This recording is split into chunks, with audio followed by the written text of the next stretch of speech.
Good afternoon, I'm Sean Yao, and this is One News Now. Some parts of the Visayas are still flooded after the non-stop heavy rains this week. Mon Gualvez with the story. 3 out of 5 municipalities that have declared state of calamity are from Leyte and Samar. One is the town of San Miguel in Leyte, where floods reached up to the chests of residents last Wednesday. Rivers are filled with water and will surely overspill if the rains pour again. 11 out of 21 barangays here are still inundated. In Barangay Karay-Karay, there was even a landslide that made the main road unpassable. The town of San Miguel is a catch basin, and despite declaring a state of calamity last week, they are still submerged since second week of December.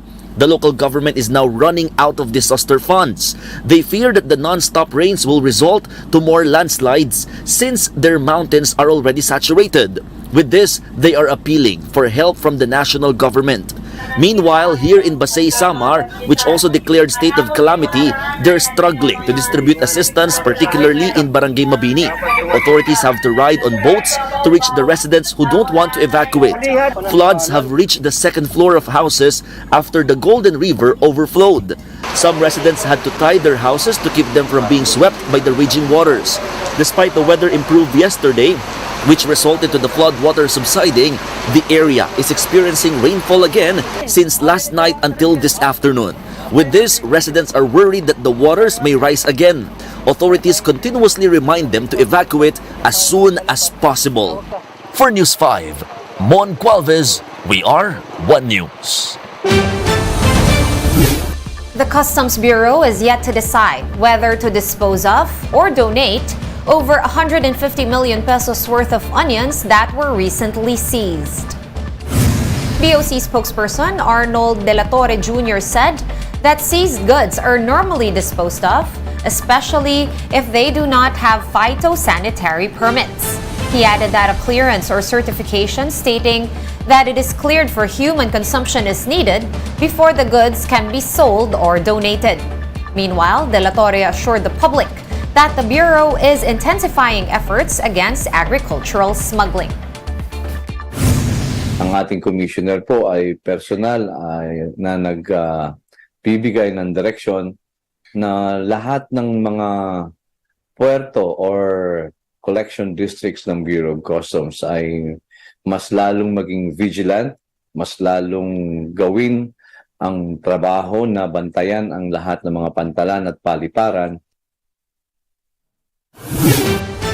And the Philippine peso continued to reclaim losses from last year, stronger again on Tuesday and below 55 to the greenback.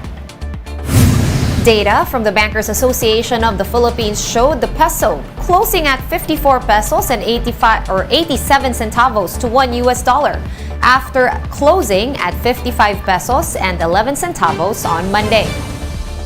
This is the peso's strongest performance since June 30, when it closed at 54.975. From then on, the local currency steadily slipped before closing at a historic low of 59 pesos to $1 on October 3. One News Now will be back after a short break. Keep it here.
You're still watching One News Now. I'm Sean Yao.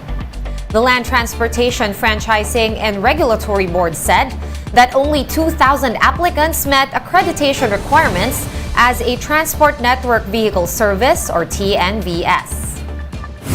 In an interview with the chiefs, LTFRB Technical Division Head Joel Bolano said that they have opened about 7,000 slots for TNBS units in May of 2022.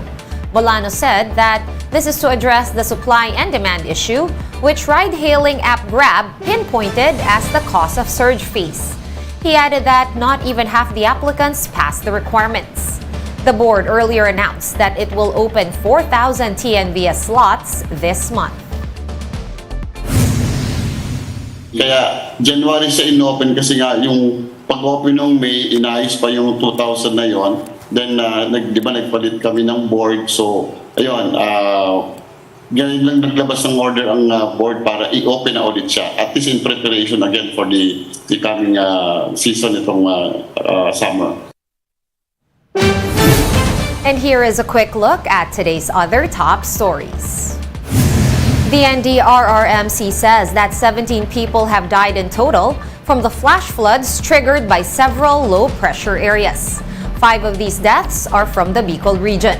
Damage to agriculture is pegged at over 252 million pesos, while infrastructure damage is estimated at 165.7 million pesos. The Social Welfare Department clarifies that there will be no payout for the government's Sustainable Livelihood Program. This is after people flock to DSWD offices to avail of the SLP.